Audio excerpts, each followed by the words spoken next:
여호와께로부터 예레미야에게 임한 말씀에 이르시되 너는 일어나 토기장의 집으로 내려가라.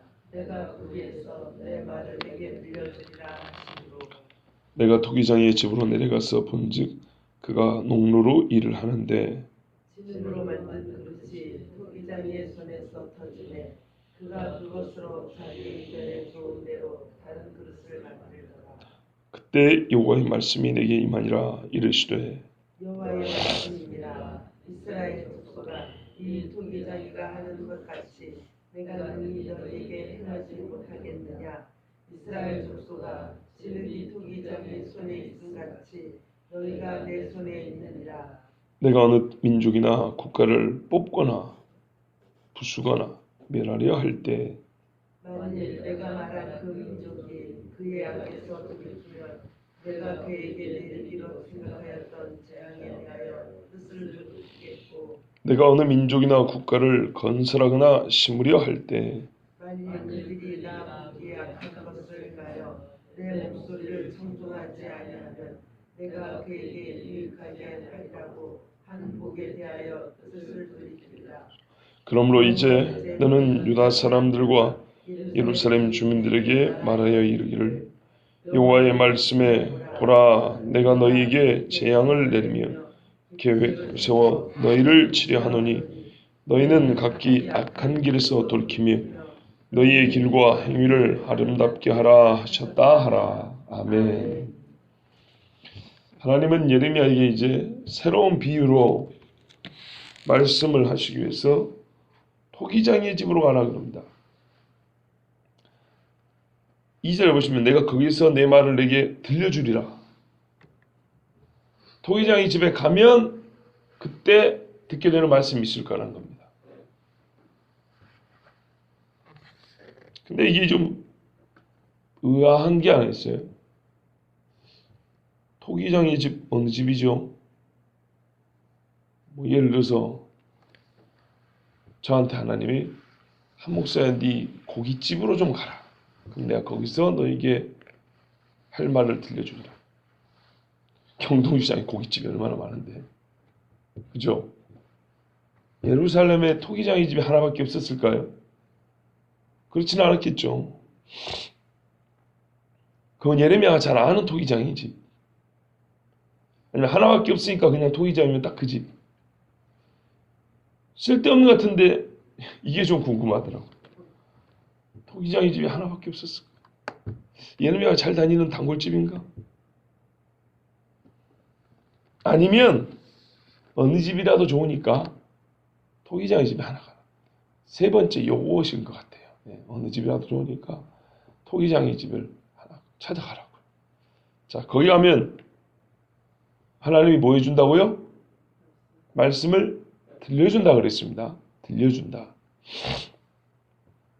그런데 하나님이 어디로 가라 하고 나서 말씀을 들려주실 때는 가라한 장소나 보라한 현상과 들려주는 말씀이 상관이 있어요. 그죠?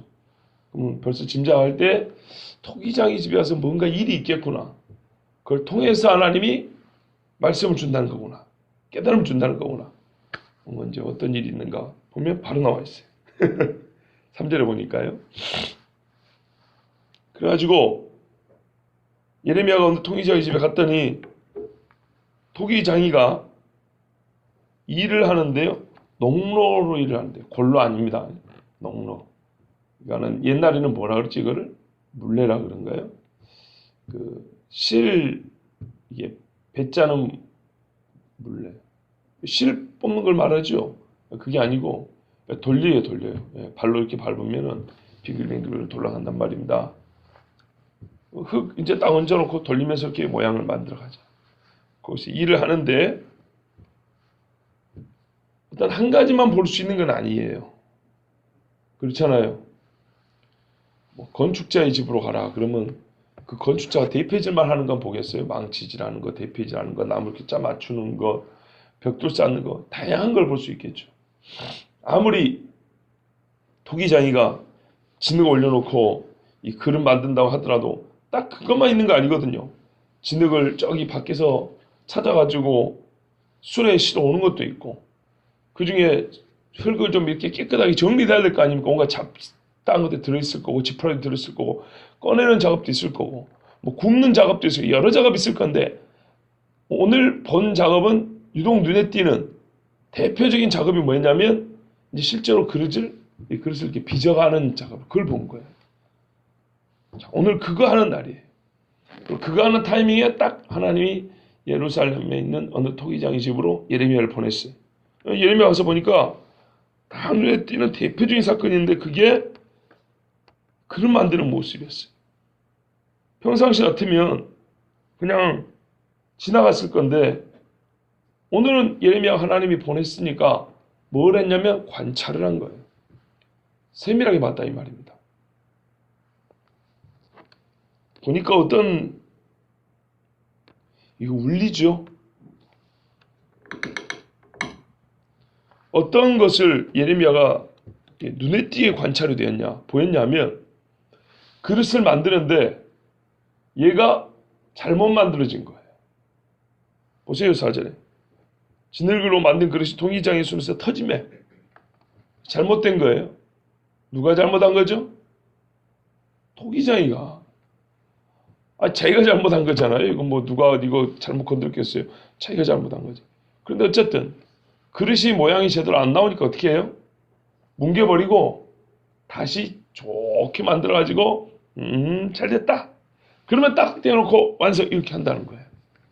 이 모습을 토기장이 집에 가서 예레미야가 유독 주의 깊게 보게 된 장면이었어요. 딱 그때 그렇구나. 내가 평상시에 제대로 못 봤는데 이렇게 하는 거고.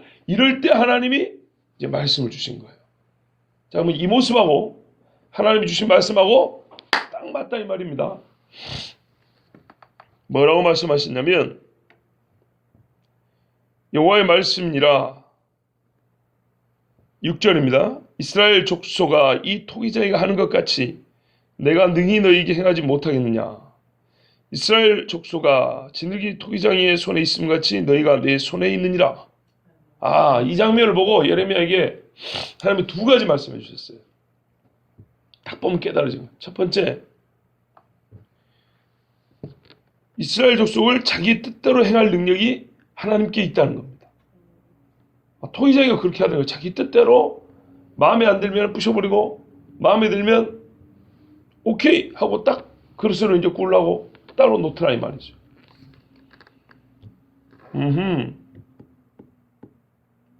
하나님이 자기 뜻대로 하시는구나.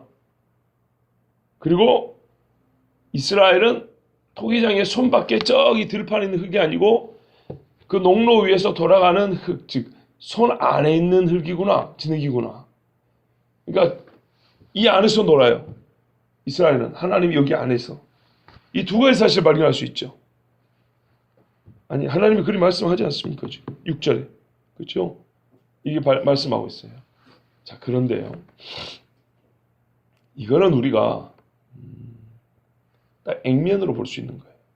그런데 오늘 말씀은 좀 원리적 측면에서 봐야 됩니다. 무슨 말이냐면 불순종 재앙, 순종은 복. 이 두 가지로만 하나님을 보면 안 되는 거예요. 보세요. 어떤 분이시기에 불순종하면 재앙을 주시는가? 어떤 하나님이기 때문에 순종하면 복을 주시는가? 이 끄트머리 나타나는 현상만 보면 안 된다고요. 여기다 부모들이니까 한번 생각해 보세요. 애가 어릴 때 말을 잘 듣면 맛있는 거 해주고 선물 주는 엄마, 말 안 듣면 야단치고 때리는 엄마. 딱 이렇게 끄트머리로만 엄마를 알면 여기 계신 엄마들 만족하시겠어요? 그렇지 않죠? 이거는 기본적으로 어떤 관계에서 나온 거냐면 내가 네 엄마라는 데서 나오는 현상일 뿐이에요.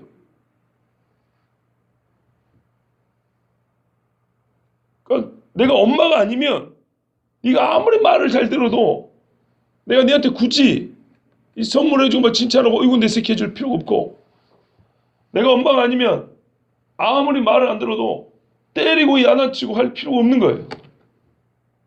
내가 엄마니까 이렇게 하는 거예요. 무슨 말이냐면 하나님이 말씀을 안 들면 벌을 주고 말을 잘 들면 복을 주고, 이것은 기본적으로 어떤 전제냐면 이스라엘의 주권자라는 전제가 있기 때문에, 주권자이기 때문에, 그러니까는 잘하고 못한 거를 넘어서 이 모든 것을 포괄해서 완전히 이스라엘에 대한 사항은 전체가 다 어떻게 해요? 내가 책임져. 너희는 내 안에 있는 거야 그냥. 이게 돼야, 이러면 이렇게 하나님 말씀하시고 저러면 저렇게 하시는 거예요. 그러니까 이 끄트머리의 현상만 보면 하나님은 이 양쪽 끄트머리에 손끝만 보이는 거예요. 손끝만. 그러나 이 손끝을 쭉 따라보면 이 몸통에서, 이 마음에서부터 손끝이 나오는 거죠. 이렇게 봐야 되는 거예요. 하나님의 정치를 봐야 되는 거예요. 자, 그러니까 어떤 행위를 보고 나타나는 현상을 보고 하나님은 이럴 수도 있는 분이구나 라기 전에, 이럴 수도 있고 저럴 수도 있는 분이구나 하기 전에 하나님은 근본 이런 분이구나. 근본적으로 이스라엘의 하나님, 이스라엘의 왕, 이스라엘의 아버지구나. 이걸 알아야 된다는 얘기입니다. 또 하나는요. 토기장이가 그릇이 마음에 안 들면 흙을 버려버리든가요? 다시 만들죠.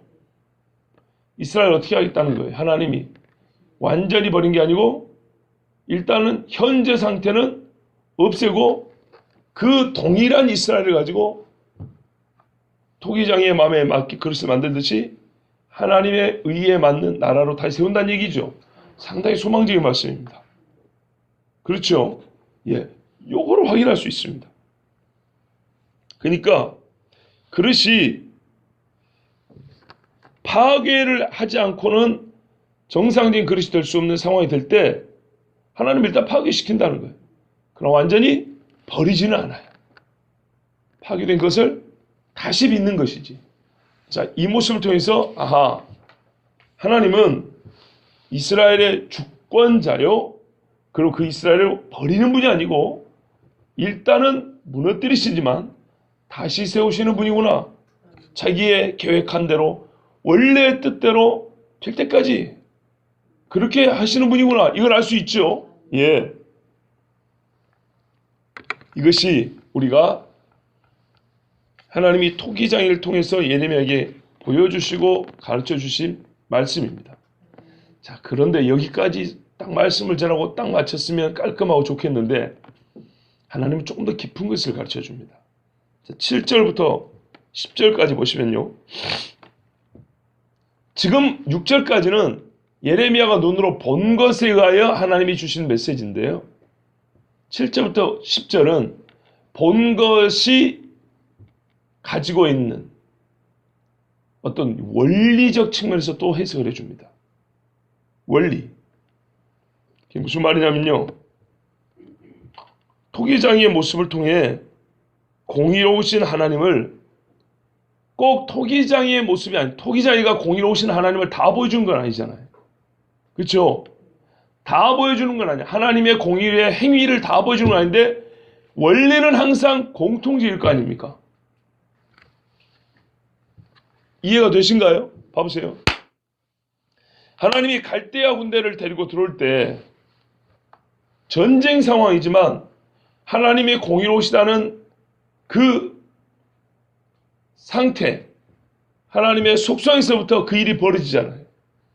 그러니까 성경에 보면 하나님이 하신 일이 매우 많아요. 매우 많은데 가운데로 딱 모아보면 은혜로우신 하나님, 공의로우신 하나님이라는 하나님의 하나님 되면서부터 이 많은 현상들이 나타나잖아요. 그것처럼 오늘 이 토기장을 통해서 직접적으로 주시는 메시지뿐만 아니라 그 근본에 들어가면 이 오늘 이 일을 보편적인 원리적인 관점에서 보면 하나님은 또 이렇게 행하시는 분이에요. 자,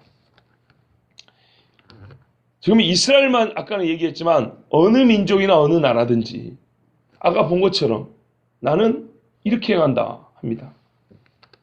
국가를 뽑거나 부수거나 멸할 때 7절이죠. 또 내가 어느 민족이나 국가를 건설하거나 심으려 할 때 9절입니다. 그렇죠? 왜 이걸 원리적 측면이라 말하자면 토기장의 비유에서는요. 국가를 멸하려고 시작한 게 아니고 토기를 만들려고 시작을 한 거거든요. 그렇죠?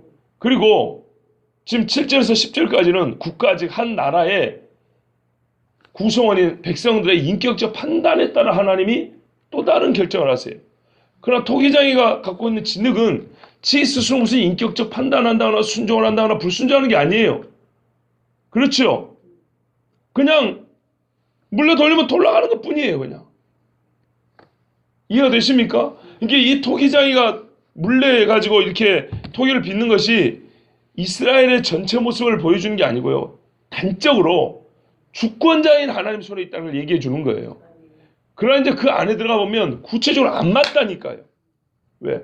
이스라엘은 인격이잖아요, 인격. 순종이냐 불순종이냐. 진흙이 무슨 순종이냐 불순종이가 있어요. 그런 건 없죠. 그러나 주여, 새벽부터 제가 이거를 설명을 할까 말까 했는데 피해갈 수는 없었어요. 잘 생각해 보세요.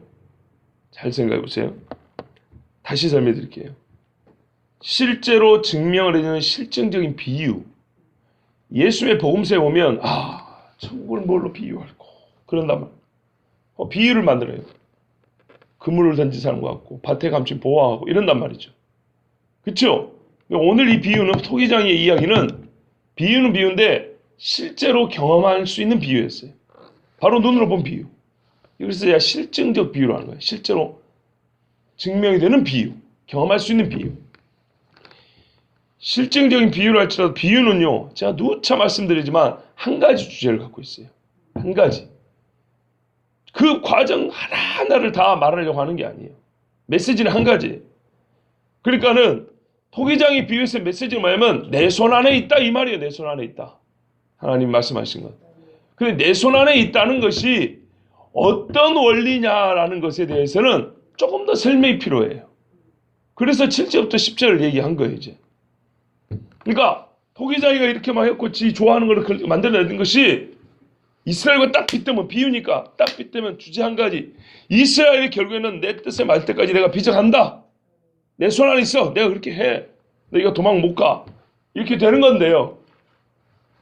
하나님은 어떤 영적 원리에 의해서 그 일을 그렇게 하시냐라고 볼 때는 이 원리는 보편적이잖아요. 이스라엘에게만 그런 게 아니고 다른 나라에도 그럴 것이고 다윗에게만 그런 게 아니고 사울에게도 그렇고 봐보세요. 죄짐은 바란다는 공통 원리에 따라서 다윗이 가늠할 때는 다윗을 뭐라 하고 사울이 무상순발 때는 사울을 뭐라 하잖아요. 불순종할 때 그렇잖아요. 같은 원리라 같은 원리. 그러면 이 토기장의 비유를 통해서 원리적 측면에서는 뭘 발견할 수 있냐? 그게 바로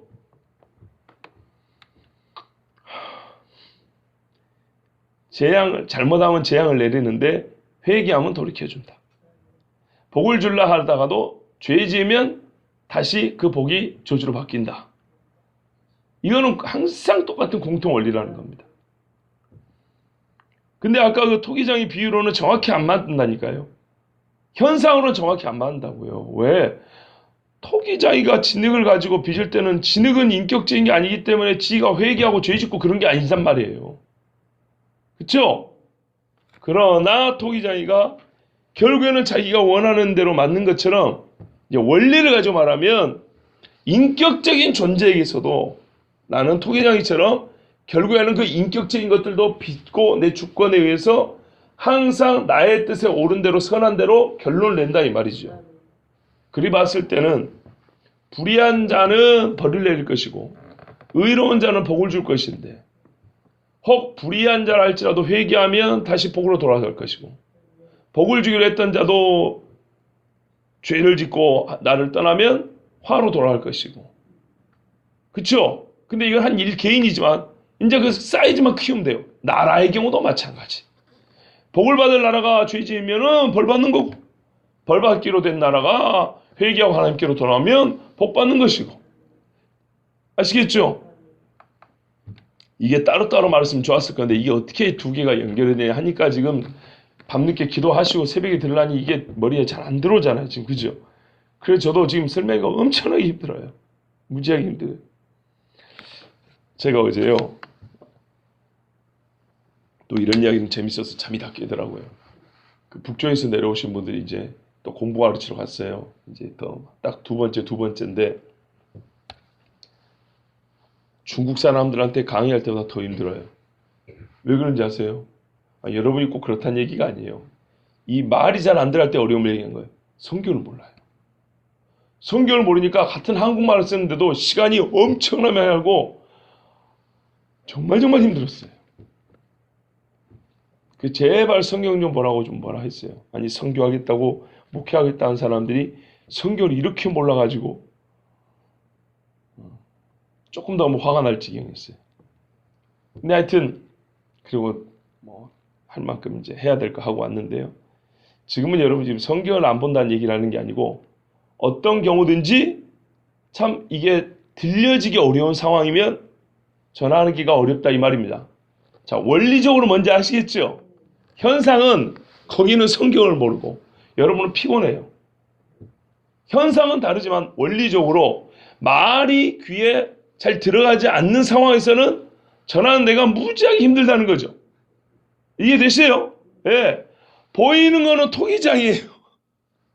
그 현상만 갖고 현상만 설명을 해도 충분히 메시지가 하나인데 근데 조금 더 한층 더 깊이 내려가면 원리적으로 볼 때는 더 깊고 더 넓게 설명할 수 있겠죠. 7절부터 10절은 그런 말이라는 거예요. 예. 비유와 정확히 맞아떨어지는 구조를 갖고 있지 않지만 주제로 볼 때 주제적인 원리를 볼 때는 하나님의 주권과 하나님의 다스리심 이것을 똑같이 얘기하고 있는 거예요. 비인격적인 것을 다스릴 때도 토기장이의 주권과 토기장이가 결론 다스리는 것처럼 인격적인 사람이나 나라를 하나님께서 대응하시고 다스릴 때도 자기의 주권과 자기의 거룩하신 뜻에 따라 하신다는 이 공통 원리를 다시 설명해주고 있다고요. 이해되시죠? 예. 그렇지 않고 비유를 정확히 1대1로 이거는 이거, 진흙은 이스라엘, 부셔뜨리는 거는 전쟁, 다시 세우는 것은 포로에서 돌아온 거, 뭐 이렇게 하면 안 맞는 게 뭐냐면 진흙이 비인격적인 것, 이스라엘은 인격체들의 집합인 것. 여기서부터 비유가 안 맞는다니까요. 1대1로 이렇게 딱딱 매치를 시키려면 곤란하고 원리적 측면에서 봐야 된다는 거예요. 자, 그러므로 이스라엘이 이제 7절과 같은 상황입니다. 보세요. 자, 왜 원리적인 이야기 하냐?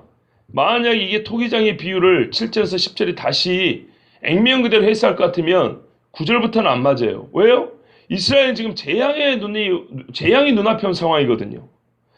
9절에 국가를 건설하거나 심으려 할 때의 상황이 아니고 뽑아내거나 부수려 할 때 상황이거든요. 그쵸? 그러니까 이스라엘은 7절하고 8절밖에 해당이 안 돼요. 보이는 대로 말하면. 그러나 원리적으로 말하면 반대 상황도 똑같다는 거예요. 근데 이제 다시 현실적으로 맞닥뜨리는 상황으로 돌아오면 이스라엘은 지금 7절의 상황이에요. 딱 부셔지기 직전이에요. 그렇죠? 11절에 그러고 있잖아요. 하나님이 예루살렘 주민에게 말해라. 너희가 지금 어떤 상황이냐? 내가 너희에게 재앙을 내리며 계책을 세워 너희를 치려 하노니. 지금 계획이 이런 거예요. 부수려는 계획을 지금 갖고 있고 딱 조금 있으면은 그냥 아예 박살이 날 상황이에요. 자, 그러면 이제 어떻게 해야 돼요? 이럴 때는 어떻게 한다고요? 8절같이 하면 되는 거예요. 8절같이. 너희가 하나님 앞에 악에서 돌이키면, 그 민족이 악에서 돌이키면 내리기로 생각했던 재앙에 대하여 뜻을 돌이킨다 그랬죠? 그러니까 이스라엘은 악에서 돌아오면 되는 거예요. 요거를 11절 후반부가 말하잖아요.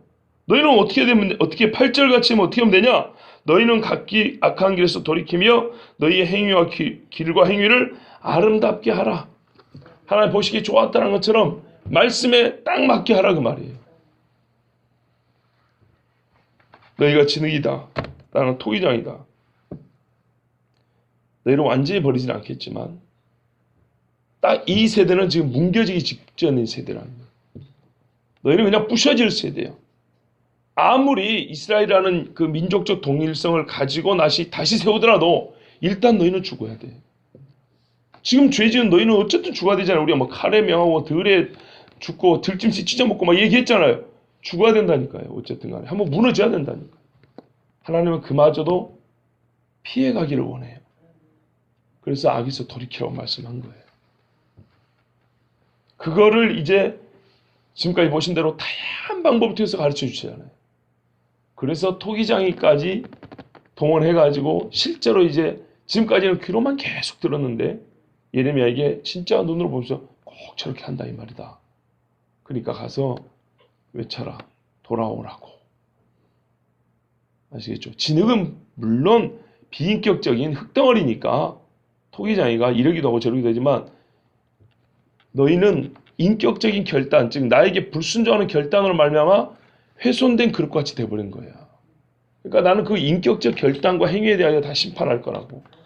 그러니까 너희는 부셔지기 전에 빨리 돌아와서 회개하고 먼저 안식일부터 지키고 하나님 앞에 거룩한 성회로 모이고 모든 일에 하나님의 말씀, 우리 2015년도 표 주제아시죠?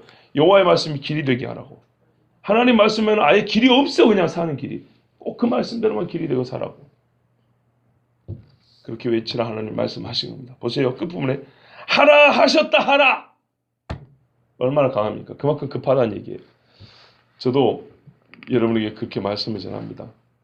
지금 세대는 급합니다. 어제 우리 야단을 쳤더니 그 선교사님 후보생들 한국 사람도 있고 조선족도 있고 북한 사람도 있고 그렇게 섞여 있어요. 그분들이 뭐라 하냐면 어떤 분이 그러더라고요. 북한에서 내려오신 분인데 집사님인데 목사님 교회 성도들은 좋겠어요. 뭐가 좋냐니까 목사님이 멋졌어요. 그래요. 그 제가 그랬어요. 자, 좀 기분이 나빴어요. 왜냐하면 시간이 지났는데 수업 준비도 안 하고 잡담하고 있어가지고 좀 기분이 나빠서 앉아 있었거든요. 근데 그런 말 하길래 뭐가 좋겠습니까? 처녀 총각도 아니고 다 시집장가 다 간 아줌마 아저씨들인데 뭐가 좋겠어요? 뭐 인물이 잘나면 뭐가 좋고 키가 크면 뭐가 좋고 뭐가 좋겠어요? 기분이 나빴겠죠. 꼭 그런 의미에서만 한 말은 아닌데. 근데 이제 제가 좀 지나서 그랬어요. 좋은 것도 있고 안 좋은 것도 있답니다. 안 좋은 게 뭘까요? 이렇게 야단을 치니 뭐가 좋아하겠어요? 그랬어요. 근데 실제로요. 강의 마쳐 이분들이 또 왔으면 그랬어요. 근데 이번에는 딱 2번밖에 시간이 정해지지 않았어요. 그것도 남 데이터로 간 거거든요. 원래 저는 그 사람들을 맞는 게 아닌데 또 왔으면 그랬어요. 이제야 하나님의 말씀이 듬성듬성해라 쫙 펼쳐진 걸 그렇게 보인다고 그랬어요. 한 가지 주제를 가지고 이제 얘기했는데 또 왔으면 하면서 어떤 분은 그랬어요. 그 중에 전도사님 한 분이 우리 교회 오고 싶다고 전화번호를 받아갔어요. 제가 드리고 싶은 말씀은 어떤 반응이었냐면 당신은 참 무서운 사람이야. 참 우리 마음을 힘들게도 해. 그런데 양약고구라고 좋은 약은 입에 쓰다고 막상 이렇게 헤어지려고 하다 보니까 또 만나고 싶고 또 듣고 싶은 사람이야. 이런 얘기를 해줬어요. 그래서 한번 오고 싶다 그랬는데 또 한편에서는 자기는 무서워서 뭐라고 말하면 또 막 때릴 것 같아. 아이고 제가 때리겠어요. 가르치는 입장이니까 지금 엄하게 한 것이지. 왜냐하면 제가 어제는 가르치는 입장에서 선거란 말이에요. 교제하는 입장이 아니고 나는 가르치고 여러분은 배우는 입장에서 서로 만났기 때문에 나는 가르치는 사람으로서 엄하게 가르칠 수밖에 없다는 거예요. 입장이 그러니까. 그렇지만 하여튼 그러고 이제 서로 인사 잘하고 헤어졌어요. 여러분 제가 여러분 좀 엄한 것도 있어요. 근데 엄하고 이렇게 좀 어떤 의미에서는 딱 부러지게 말할 수밖에 없는 것은 본래 하나님의 말씀을 전하는 자들이 일부 그런 품성과 또는 그런 자세가 필요하기도 하지만 우리가 사는 시대가 그렇고요. 그 시대에 주신 하나님의 메시지가 아주 날카롭고 참 엄중해요. 나 하나님은 가까이만 계시는 하나님이냐? 멀리 계시는 하나님 아니냐? 또 멀리 있다고 하는 사람들에게는요. 나 여호와는 가까이 있는 하나님이다. 이렇게 말씀하시거든요.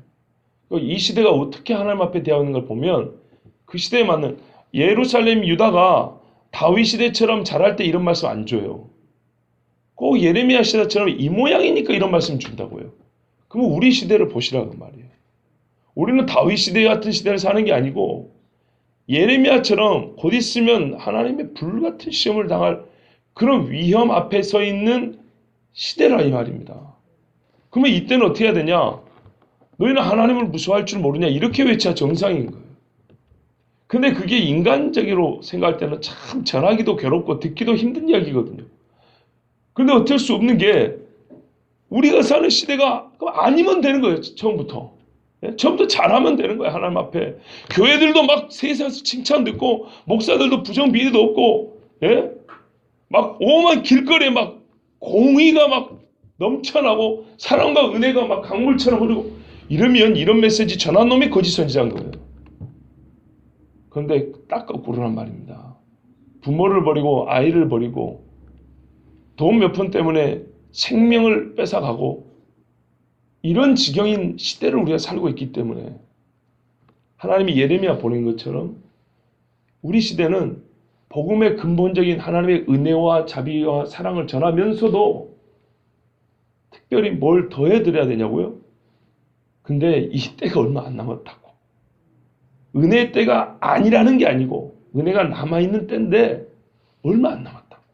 정신 차리라고 말할 수밖에 없는 겁니다. 그런데 감사하게도 참 힘들게만 듣는 게 아니라 어떤 분들은 진짜 깨어있는 분들은 힘들지만 올소이다 라고 들어준 분들이 있다는 말이에요. 참 감사한 거죠. 어제도 그 두 가지 반응을 같이 본 거예요. 예, 그렇습니다. 우리 성도님들에게도 누구나 이거 원리적으로 똑같은 거예요. 어디를 가나. 하나님의 은혜를 여전히 우리에게 주어졌고 우리는 그 은혜를 받고 있습니다. 그러나 그때가 얼마 남지 않았습니다. 어떻게 하냐? 우리 시대를 보면 알고 하나님의 말씀을 확인해 보면 압니다. 그래서 저는 여러분이 이렇게 강조하고 때로는 좀 엄하고 무섭게 전할 수밖에 없습니다. 심판이 눈앞에 왔는데 뜨뜻한 케이크 앞에 놓고 먹는 것처럼 말할 수는 없잖아요. 예. 하나님 앞에 행여라도 오늘 하루도 범죄한 일이 있거든 조금 것이라도 회개하고 주의 말씀에 따라 순종하여 혹시라도 주께서 뜻을 돌이키사 우리에게 은혜의 날을 조금 더하여 주시기를. 아직 주님 앞에 돌아야 될 영혼들이 많잖아요. 그게 간구하고 주께 정말 포도나무 가지가 줄기에 붙어 있는 것처럼 그렇게 주와 연합하는 하루가 되기를 원합니다. 기도하겠습니다.